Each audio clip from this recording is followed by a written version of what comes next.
Hello everyone, आज है 13 मार्च और आज इस वीडियो में हम बात करने जा रहे हैं एनएचपीसी के बारे में।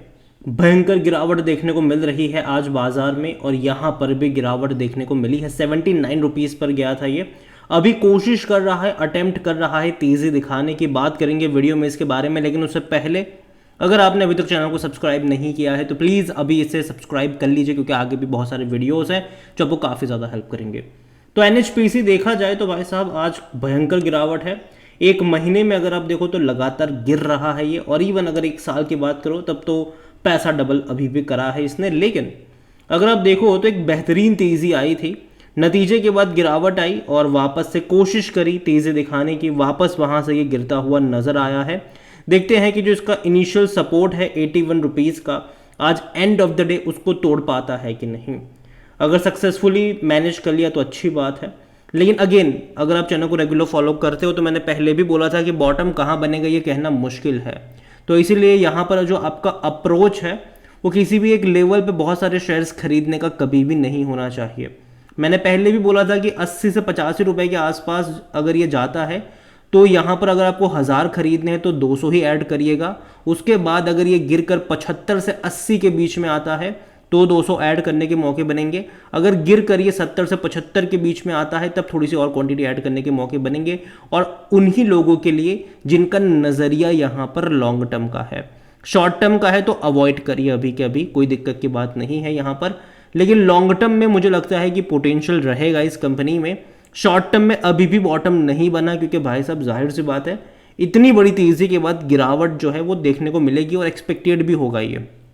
तो जो गिरावट आई है मेरे हिसाब से ये एक्सपेक्टेड था, और जब पूरे बाजार में गिरावट होती है तब जाहिर सी बात है ऐसी कंपनी बच नहीं पाती जिसने बहुत ही शॉर्ट टर्म में बहुत ज़्यादा रिटर्न बनाकर दे दिया हो। और दूसरी बात, अभी स्मॉल कैप और मिड कैप की खूब पिटाई हो रही है, तो यहाँ पर इसकी भी पिटाई होना लाजमी है। इसके अलावा अभी कुछ दिन पहले मैंने SJVN के ऊपर भी वीडियो बनाया था, जहाँ पर मैंने कहा था कि बहुत जल्दी ये डबल डिजिट में जाता हुआ नज़र आएगा, और ये अभी वहाँ पर जाने की कोशिश तो कर रहा है। और अगर आप चाहते हैं कि मैं इसके ऊपर एक और डिटेल वीडियो बनाऊँ तो कमेंट में SJVN लिखेगा। जितनी ज़्यादा कमेंट आएगी उतना ही जल्दी वीडियो आएगा। वापस लौटते हैं NHPC की तरफ। तो देखा जाए तो तेज़ी शानदार थी और कहीं ना कहीं 20% का करेक्शन एक्सपेक्टेड रहेगा, और मैंने कहा था कि उसके बाद बाय ऑन डिप्स के मौके बनेंगे, और अभी भी मैं अपने उसी स्टेटमेंट पर कायम हूँ। लेकिन लॉन्ग टर्म का नज़रिया हो तो, शॉर्ट टर्म का नज़रिया है तब ये चीज़ काम नहीं करेगी। लॉन्ग टर्म में मैं मान के चल रहा हूँ कि आने वाले टाइम में जो पावर सेक्टर है वो अच्छा खासा परफॉर्म कर सकता है। अभी भी जो पोटेंशियल रहेगा पावर सेक्टर में लॉन्ग टर्म में वो अच्छा रहेगा, लेकिन ऑलरेडी बहुत ज़्यादा दौड़ चुका है, तो कूल ऑफ होने का टाइम है ये। और जिस तरीके से स्मॉल कैप और मिड कैप की पिटाई हो रही है, जाहिर सी बात है यहाँ पर थोड़ा बहुत जो अलोकेशन होने वाला है आने वाले टाइम में, इंस्टीट्यूशंस की तरफ से जो अलोकेशन होने वाला है वो कहीं ना कहीं इनको थोड़ा बहुत परेशान करेगा कुछ टाइम के लिए। लेकिन लॉन्ग टर्म का आउटलुक मुझे ख़राब नहीं लगता है कंपनी की। अगर आप वेबसाइट पे चले जाओगे तो कंपनी का जो बिज़नेस है वो पावर का तो है ही, हाइड्रो में इनकी सबसे बड़ी कैपेसिटी है। उसके अलावा कंपनी जो है वो लगातार अपनी कैपेसिटी को सोलार में बढ़ाने की कोशिश कर रही है। अभी हाल फिलहाल में ही PM मोदी की तरफ से इनॉग्रेशन भी हुआ था NHPC के तकरीबन 380 मेगावाट के प्रोजेक्ट का। इसके अलावा और 1300 मेगावाट के प्रोजेक्ट भी इनके पाइपलाइन में है, जो कि अच्छी बात है। कैपेसिटी धीरे धीरे बढ़ रही है। विंड पावर की बात करें तो वहाँ पर भी अपनी कैपेसिटी को ये लोग बढ़ाने वाले हैं, और कंपनी का फ्यूचर प्लान जो है वो यही है कि हाइड्रो वाली कंपनी NHPC तो चलो वो तो रहेगी ही रहेगी, लेकिन इसके अलावा जो सोलर और विंड वाला है उसको अलग करने का प्लान रहने वाला है इनका आने वाले टाइम में। देखते हैं कि वो क्या होगा, लेकिन वो बहुत लॉन्ग टर्म की बात है, 4-5 साल निकल जाएंगे उसके अंदर। यहाँ पर वॉल्यूम्स देखोगे तो 12 करोड़ से भी ज़्यादा के हैं। और देखो मैं अभी भी कह रहा हूँ कि बॉटम अभी भी नहीं बना है। मैं पहले ही बोल चुका हूँ, मैं अभी कहूँगी बॉटम नहीं बना है, और यही वजह कि मैं पहले भी बोल रहा था कि बाय ऑन डिप्स के मौके 85 के नीचे आने के बाद ढूंढने चाहिए, वो भी हर 10% के डिक्लाइन पर, ना कि 1 रुपये गिरा और आप एवरेज करने यहाँ पर लग जाओ, ना कि किसी एक लेवल पे बहुत सारे शेयर्स खरीद के बैठ जाओ फिर कहो कि इतना सारा लॉस हो रहा है मेरा। डेफिनेटली यहाँ पर धीरे धीरे डिक्लाइन यहाँ पर एक्सपेक्टेड देखने को मिल रहा है। इसका जो मार्केट कैप है वो 80,000 करोड़ से भी ज़्यादा का है। बड़ी क्वांटिटी में यहाँ पर ट्रेडिंग भी हो रही है, मार्केट कैप भी ज़्यादा है। According to Moneycontrol user 100% लोग कह रहे हैं खरीदारी करो, 100% लोग।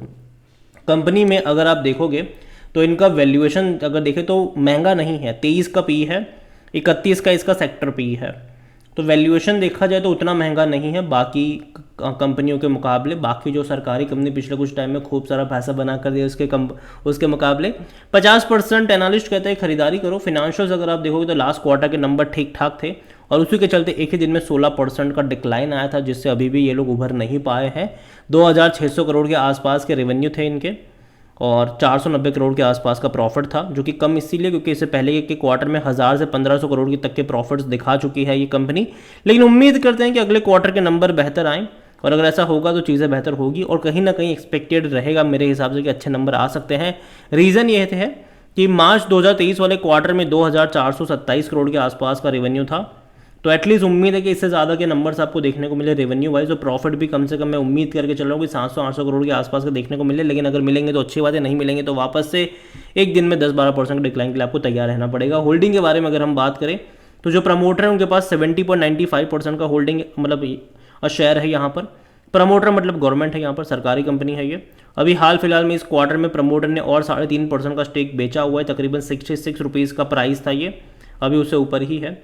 और अच्छी खासी क्वांटिटी में बड़े इंस्टीट्यूशंस का भी पार्टिसिपेशंस यहाँ पर देखने को मिल रहा है। 8.17% mutual fund, 5.25% domestic, 7.38% FIS.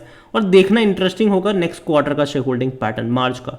Reason ये है कि जिस तरीके से सेबी ने बड़े इंस्टीट्यूशंस है, चाहे वो म्यूचुअल फंड हो, उनको बोला है कि भैया स्मॉल कैप और मिड कैप को रिव्यू करो, जो बहुत ज़्यादा अलोकेशन हो रहा है उसको स्टॉप करो। और कहीं ना कहीं उसके चलते ये देखना इंटरेस्टिंग होगा कि जब नेक्स्ट क्वार्टर के शेयर होल्डिंग पैटर्न आएंगी, कहीं उसमें बड़े इंस्टीट्यूशन बिकवाली करते हुए नजर ना आए हो, क्योंकि सेम चीज़ हम इरडा में देख चुके हैं। इरडा में भैया एक ही क्वार्टर में बहुत सारे बेचे गए हैं, ठीक है, इरडा में हम ये चीज़ देख चुके हैं। तो मैं यही कहूँगा आपसे कि नेक्स्ट क्वार्टर का शेयर होल्डिंग पैटर्न इंपॉर्टेंट रहेगा। हालांकि रिटेल और अदर्स के मिलाकर 8.26% की होल्डिंग है। उम्मीद करते हैं कि यहाँ पर आने वाले टाइम में और ज़्यादा तेज़ी देखने को मिले, लेकिन अभी का जो टाइम है वो डेफिनेटली उतना सूटेबल तो नहीं है मेरे हिसाब से, और किसी एक लेवल पर खरीदारी करने के लिए सूटेबल नहीं है। अगेन मैं कह दूँ तो लॉन्ग टर्म के लिहाज से रिकवरी डेफिनेटली लौटती हुई नज़र आ सकती है। कंपनी अगर आप देखो तो डिविडेंड अच्छा पे कर रही है, और डिविडेंड का प्ले अगर सस्ते कीमत पर मिलता है तो वो भी हो सकता है लॉन्ग टर्म में, क्योंकि सरकारी कंपनी अच्छा खासा पैसा कमाती है और उतना ही बड़ा डिविडेंड भी हर साल पे आउट करती है। कुछ आज की गिरावट के कुछ इफेक्ट्स यहाँ पर अगर मैं देखूँ तो सबसे पहला तो इलेक्शन वाला तो है, लेकिन उसके अलावा अगर आप देखोगे तो जिस तरीके से अभी हाल फिलहाल में स्मॉल कैप और मिड कैप को लेकर चर्चा हो रही है, कहीं ना कहीं वो असर डाल रहा है। और जब शुरुआती बाजार खुलते अगर पैनिक हो बाजार में तो डेफिनेटली उसका असर देखने को मिलता है। जो रिटेल इन्वेस्टर है वो धड़ाधड़ बिकवाली करना शुरू करते हैं। कल की जो गिरावट आई थी वहाँ पर जब एंड में देखा गया तो एफआईज भी खरीद रहे थे और डीआईएस भी खरीद रहे थे। बेचने वाले कौन थे कोई नहीं पता, मतलब कि रिटेल वाले ही या ज़्यादातर देखने को मिल रहे हैं। आज भी मुझे लगता है कि जब मार्केट क्लोज होने के बाद जब रिपोर्ट आएगी तो शायद तब एफआईएस और डीआईएस ने उतनी ज़्यादा बिकवाली नहीं करी होगी जितना बड़ा पैनिक आज हमें यहाँ पर देखने को मिल गया। तो देखो मैं इतना ही कहूँगा आपसे कि नज़र रखिए इस कंपनी के ऊपर, लेकिन हाँ किसी एक लेवल पे बहुत सारे शेयर्स खरीद के मत बैठ जाना। अप्रोच बाय ऑन डिप्स का होना चाहिए, वो भी 8 या 9% के डिक्लाइन पर, ना कि 1-2 रुपये गिरे और आप यहाँ पर एवरेज करने लग जाओ, ऐसा भी नहीं होना चाहिए, ठीक है। तो अगेन कोई बाय सेल रिकमेंडेशन नहीं है, ये वीडियो को यहीं पे एंड करूंगा। पसंद आया हो तो लाइक करो, शेयर करो, चैनल पर अगर आप पहली बार हैं तो प्लीज़ सब्सक्राइब करें। और एनएचपीसी के बारे में आप क्या सोचते हैं वो भी आप मुझे कमेंट में लिखकर बता सकते हैं। इसके अलावा अगर आप चाहते हैं कि मैं और किसी सरकारी कंपनी ऊपर के भी एक डिटेल वीडियो बनाऊँ तो कमेंट में उसका भी नाम लिखिएगा। जितनी ज़्यादा कमेंट आएगी उतना ही जल्दी वीडियो आएगा। Thank you.